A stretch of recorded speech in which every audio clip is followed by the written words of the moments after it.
Russia is now at war with NATO and the West. Putin has taken conflict in Ukraine to a different stage, senior EU official admits following Germany's decision to supply tanks. Russia is now at war against NATO and the West and has taken the invasion of Ukraine to a different stage, a senior EU official has admitted, raising the terrifying specter of a global conflict. The game-changing deal among Western leaders to pump sophisticated tanks into the country to blast through the Kremlin's invading forces has sparked fury in Moscow, which has threatened to escalate the war beyond Ukraine's borders.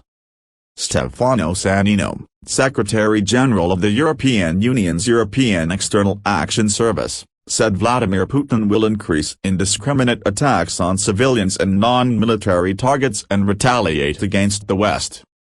Speaking at a news conference in Tokyo as part of an Asia-Pacific tour, he said Putin had moved from a concept of special operation to a concept now of a war against NATO and the West.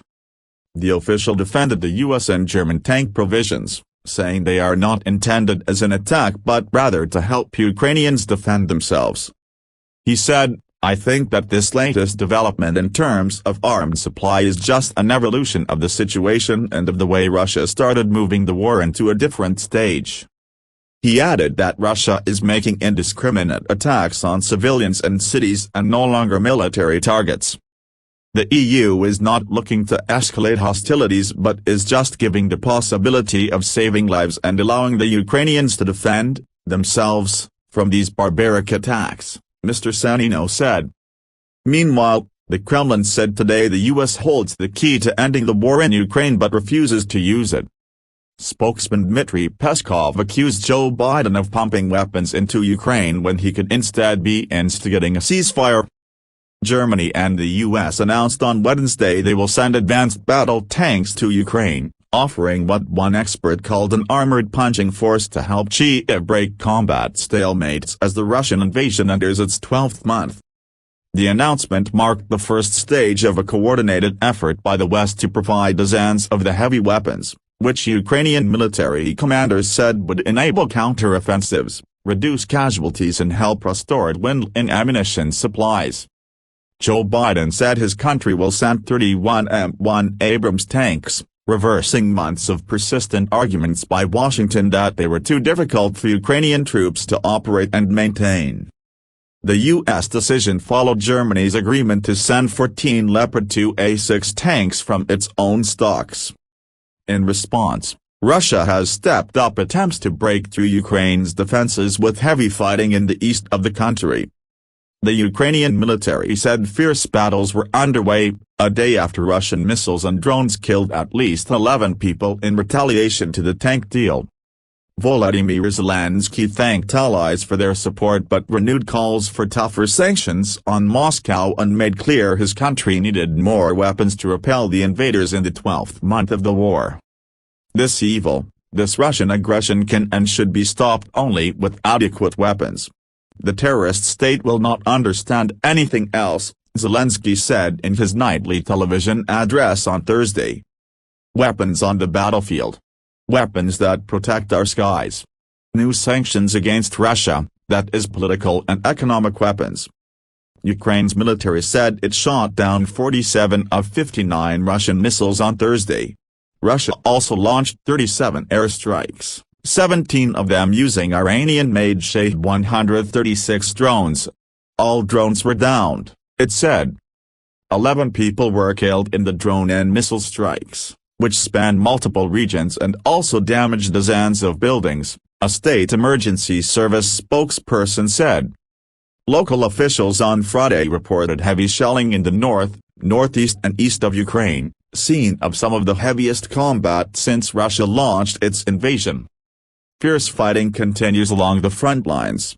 Our defenders are firmly holding their positions and inflicting losses to the enemy, said Olesina Hubov, governor of the northeastern region of Kharkiv.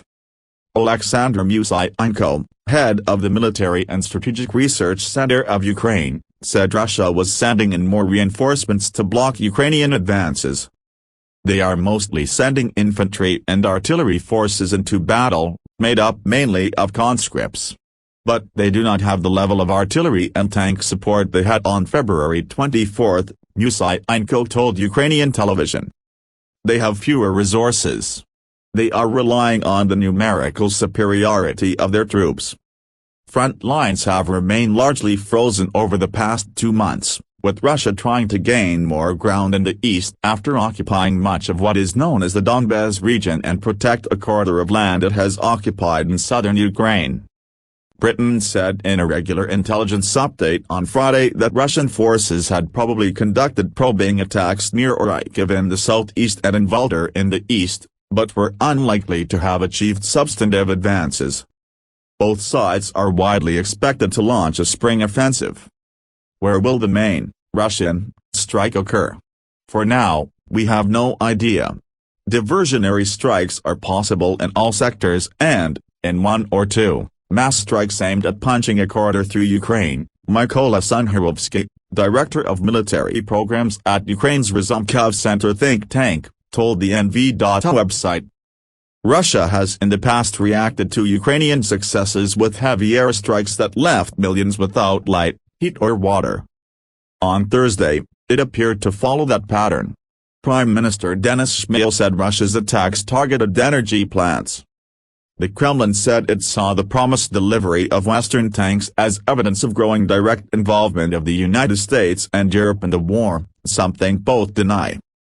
Western allies have committed about 150 tanks while Ukraine has said it needs hundreds to break Russian defensive lines and recapture occupied territory in the south and east.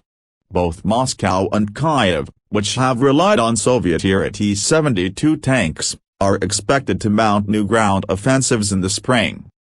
After being promised modern tanks, Ukraine is now seeking Western fourth-generation fighter jets such as the US F-16, an advisor to Ukraine's defense minister said. The United States on Thursday formally designated the Wagner Group, a Russian mercenary company, as a transnational criminal organization, freezing its U.S. assets for helping Russia's military in Ukraine.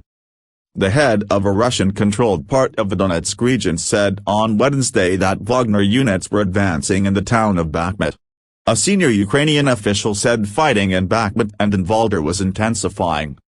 Since invading Ukraine 11 months ago, Russia has shifted the focus of its rhetoric from denazifying and demilitarizing its neighbor to confronting what it says is an aggressive and expansionist U.S.-led NATO alliance.